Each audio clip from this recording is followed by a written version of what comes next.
Daghan ka nato ang nag-angkon nga nahigugma sa Ginoo. Apan ang pangutana, tinuod ba nga gugma ang atong gipakita sa iya?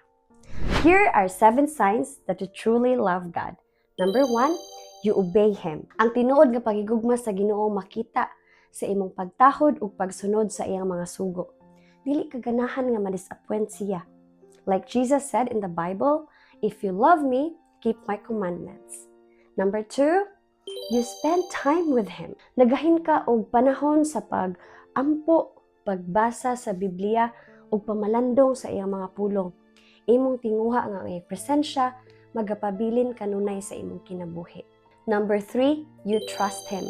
Bisan sa kalisod, kalibog ug mga pagsulay sa imong kinabuhi nga nasinati karon, nagasalig ka gihapon sa iyang mga saad diha kanimo. Number 4, you want to please Him. Ang imong tinguha nga ang tanan nimong ginabuhat makapahimuot sa Ginoo. Kini ang nagdasig kanimo sa pagtalikod, sa pagbuhat og sala ug pagkinabuhi nga matarong. Number 5, you want to serve Him.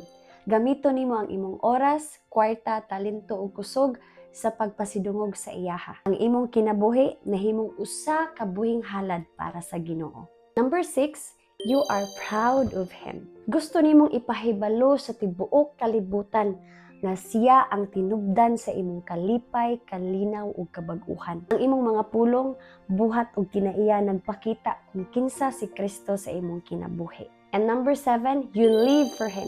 Dili na para sa imong kaugalingon ng imong kinabuhi, kay ang tanan nimong ginabuhat para na sa Ginoo. Siya ang nahimo nga sentro sa imong kinabuhi, labaw pa sa bisan unsang butang niining kalibutan. Busa higala hinumdumi kini.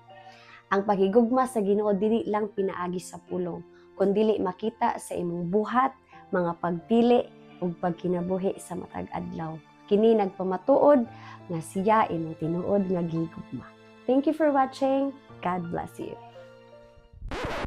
In my next video, we'll talk about the 10 commandments of God, diin walay kabag-uhan o kausaban, bisan usa ka kudlit ni usa ka tulpok walay pagkausab.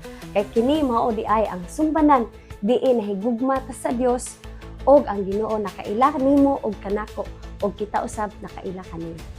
Bye.